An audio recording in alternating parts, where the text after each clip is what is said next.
y'all. This is the Queen Country Podcast with Lizzie Louise here. I just wanted to get on and introduce myself some. I am Lizzie Louise. I am from two small towns in Iowa. One's called Mallard and one's called Spencer. I grew up, born and raised as a country girl. Hee haw. But, trying to think of things to say. Things about myself y'all may not know is I got nothing. I got nothing. But one thing about me is I love music. I am a country singer-songwriter. I actually kind of mix in genres a little bit with my music. But I mainly stay in the country era of it all. I am more of the old-fashioned type of country. When I do my own music, I try to make it very vintage, old-fashioned, very 90s and 80s style country, even 70s, maybe 60s, maybe one day, maybe a 1920s country song. I think that would be pretty cool, actually. 1950s, 1940s. Go back to when country music was first originated from,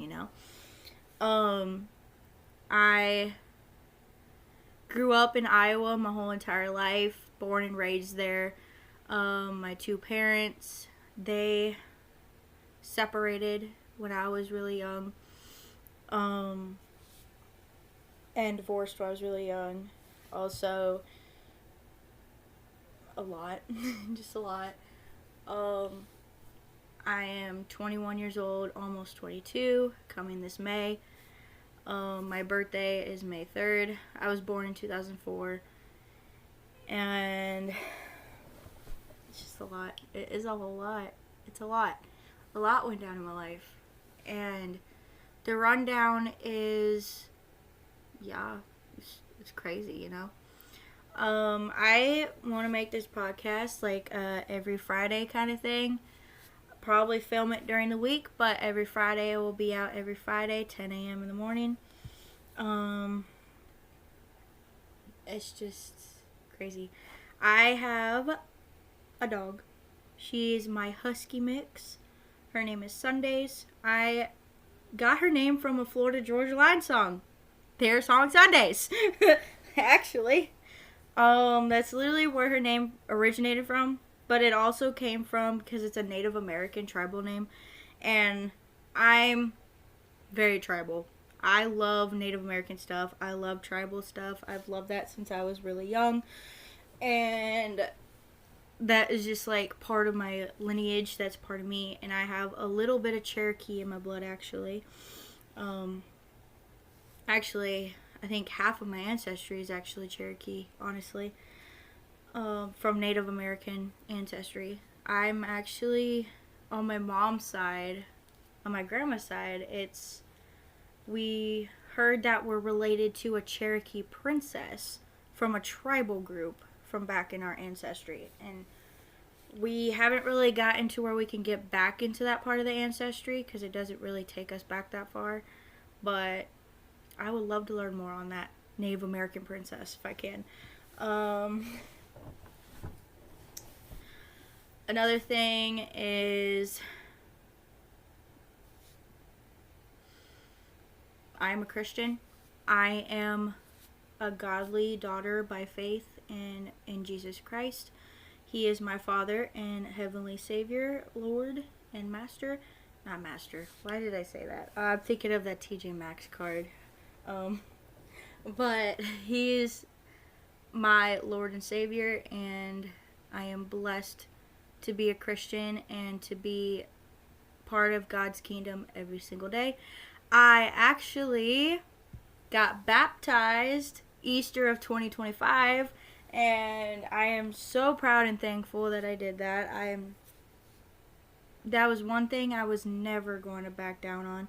That was one thing I was always going to stick to no matter what. As a kid, I always told myself, I'm going to go get baptized.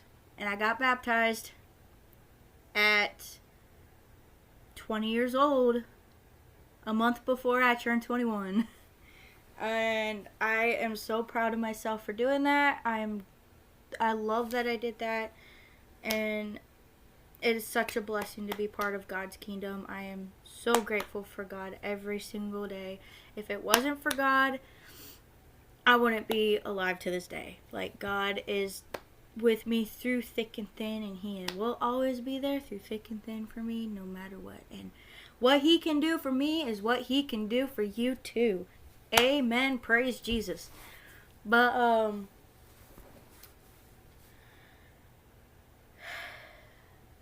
try to think of other things. I'm going on.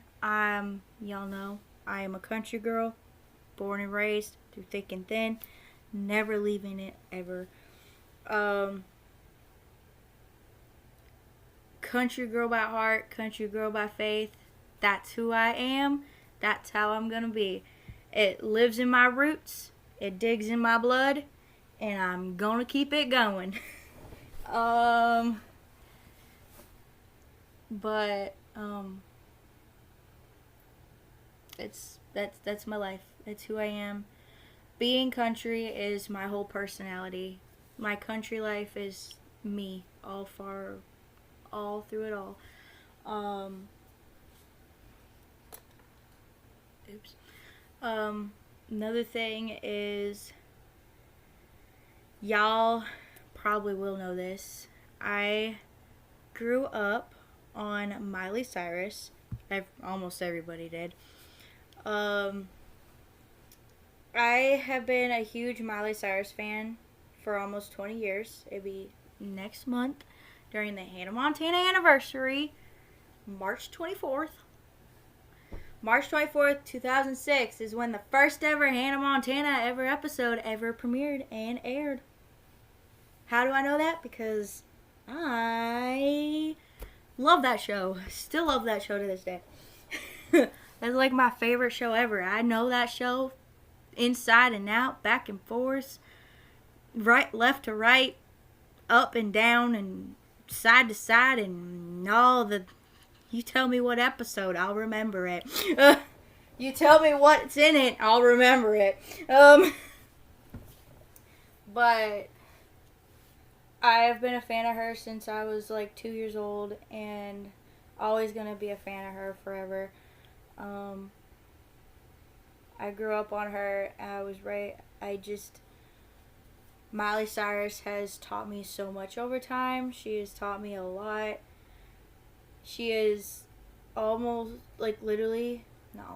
she literally raised me as a young child from the TV. And growing up, she always became like a mother figure to me. I always looked up to her like she was a mom to me. And I always seen her as like that role. I always seen her in that kind of role.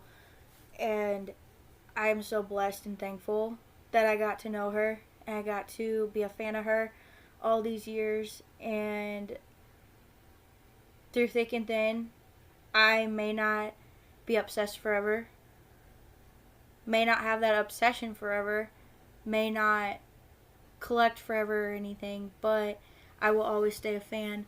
I will always stay loyal, and I will always, through thick and thin, be a true fan of hers. And I'm so blessed and honored that I got to be one of those fans that she got to raise from the TV, like literally. Another thing is, I got into Florida Georgia Line at 12 years old.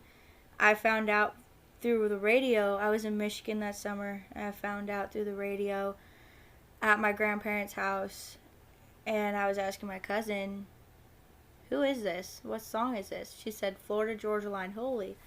I said, huh? She said, the band's called Florida Georgia Line, and the song is called Holy. I'm like, it's a band? She's like, yeah, it's a band. They're really good.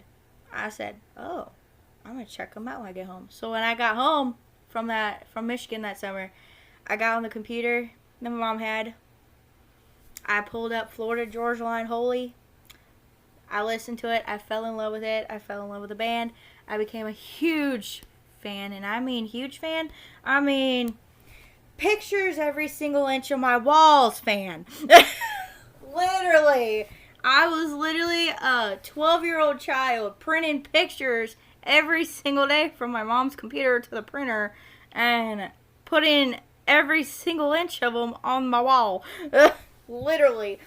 And I've had that for years. Like, yeah, it's crazy. 2018, I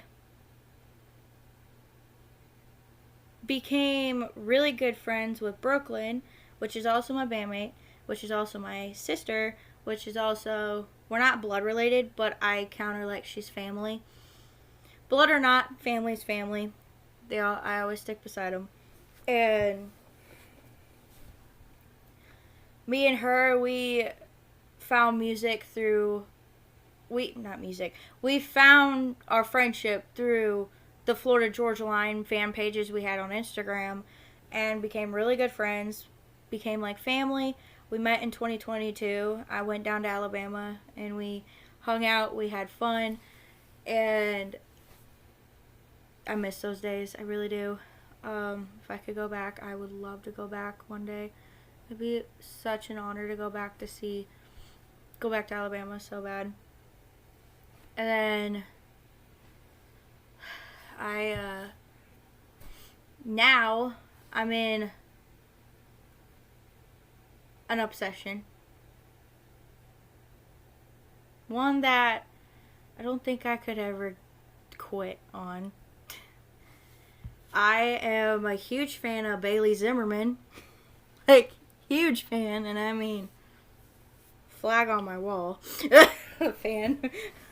I'm actually going to meet and see him in April of this year, and I'm so excited. He's going to be my first ever concert I've ever been to. I've met a few people. Those are interesting stories, by the way. I met a couple people. One, she wasn't very famous. She wasn't really big. But she was at a Christian festival, and she was more like a Christian hip-hop singer, where she sang hip-hop like, but preached the word through it. And I actually thought that was pretty cool. But she wasn't really my go-to. I don't really do much on hip-hop side. And then another one was from a guy that used to be in the Newsboys, and he had really long shaggy hair, and then he was in his own band. I met him very awkwardly. Yeah, it was very awkward. That's a long story I'll tell for another time. But I'm so excited for April. I am ready. I really want to hug Bailey to death right now. But I'm so excited for that. Another thing about me is it's just a lot to learn from me.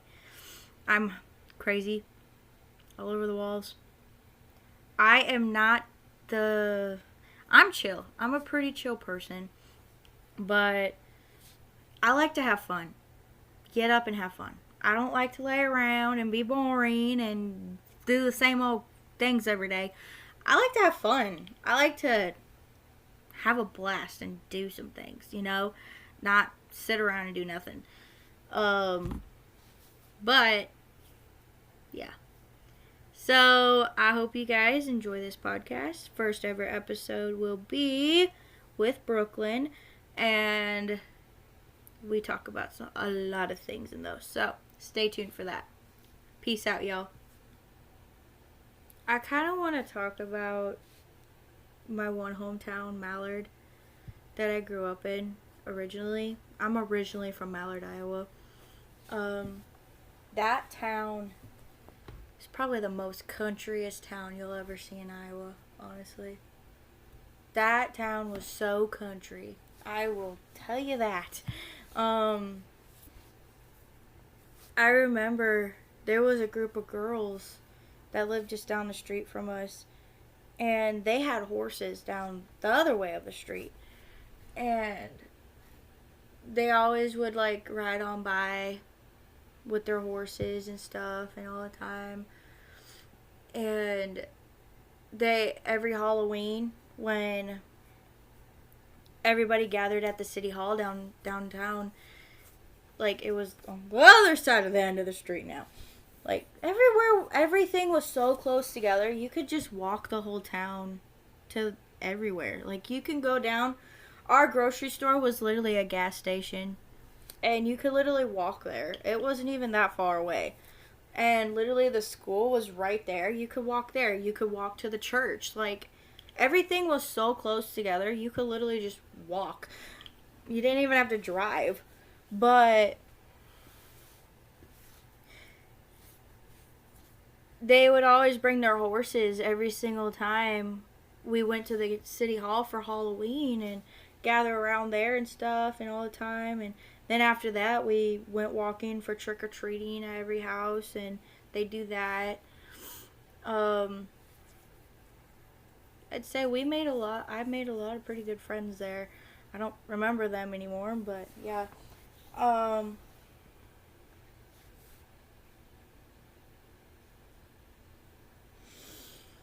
Another thing is the park was literally just down the street from me, so I'd always go to the park. I'd walk down to the park and go to the park every day as a kid and play a little basketball when I got into my tomboy phase as a teenager, and play a little baseball down at the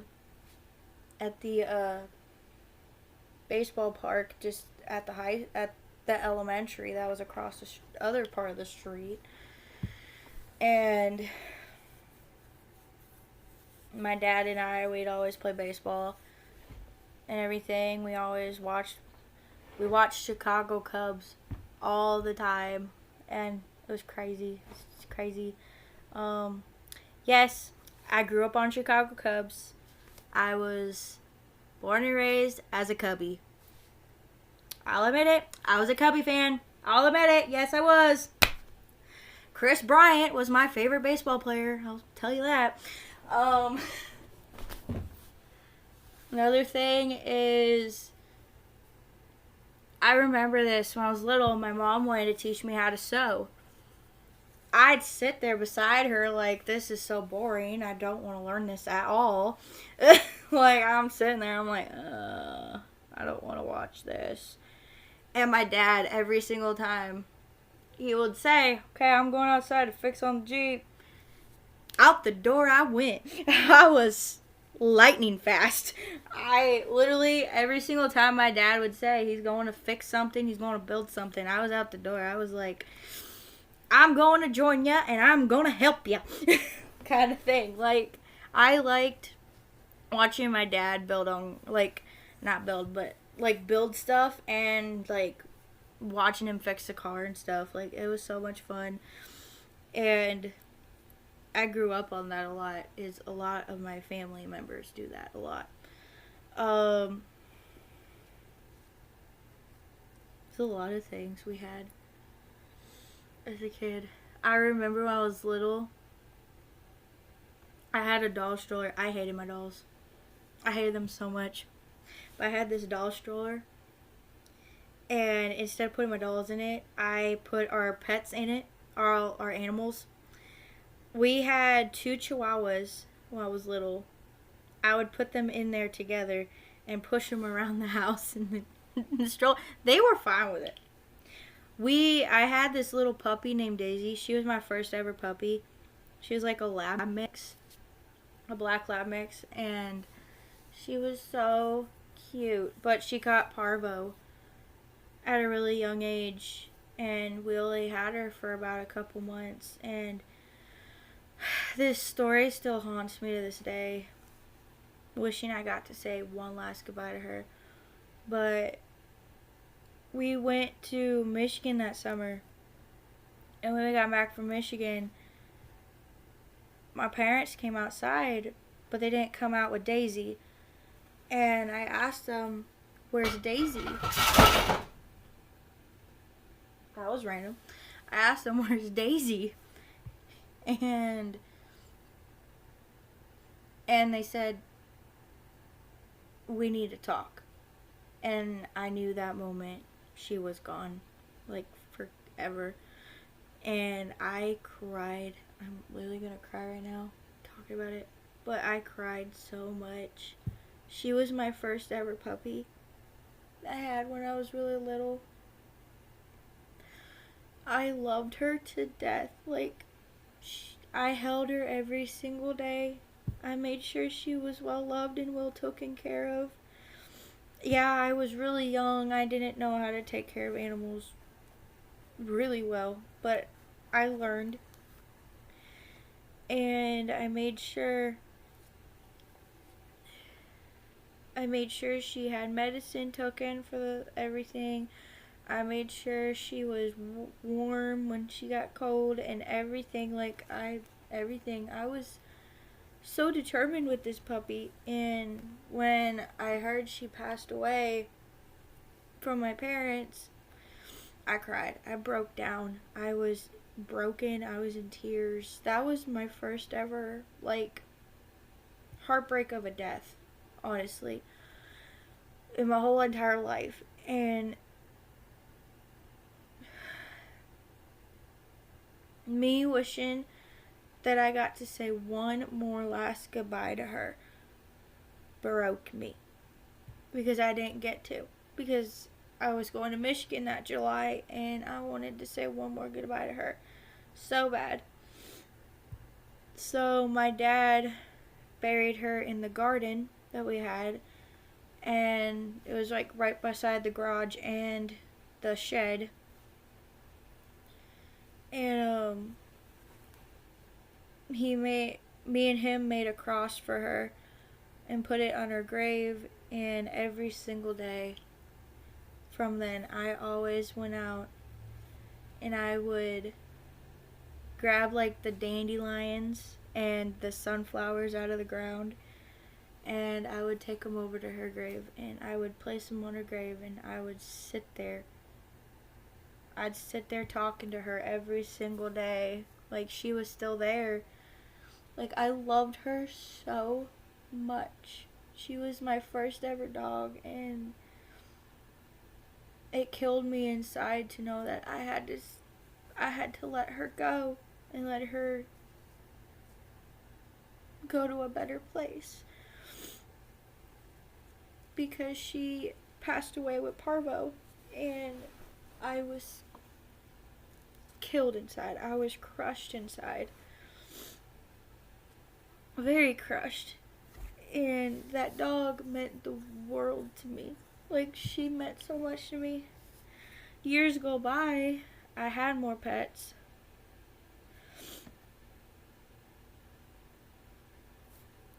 But we always got rid of them. We always, we'd keep them and then we got rid of them because just a lot happened over time. And then the story behind how I got Sundays. This was through one of my mom's friends. She has a farm outside of Emmitsburg. And we went to her farm and she was selling husky pups. And Sundays was the last litter they had. Her litter was the last litter they had. And that night, when I went to the house, I was sitting in the chair right beside the door, the front door. Sundays saw me, and she came up to me in no time. She wanted me to pick her up. She wanted me to love on her. She wanted me to cradle her. She wanted me to baby her and everything, and it was so cute. And I knew in that moment, this is my forever dog. I knew she was my forever. She was my baby. She's still my baby to this day. She's still around. I love her to death. She means the world to me. And I fell in love with her. I was like, I have to have her. And it was worth it. Out of her and her sister, she had one sister that was just like her, was full full white. But her sister did not want to come towards me. She was the only one that came towards me.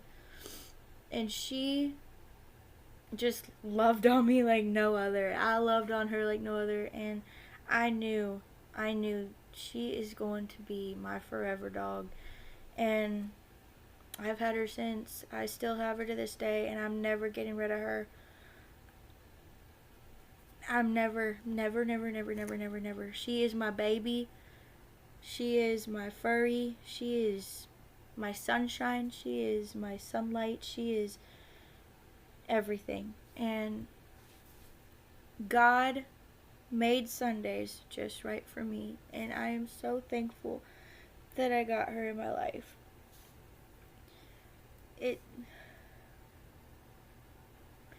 It's like I feel like Sundays was a sign from God through my first dog, Daisy, knowing that this is the pup I needed for my whole entire life. September 28th of 2021 is when I first got Sundays that night, and I've had her since. She was born August 1st of 2021.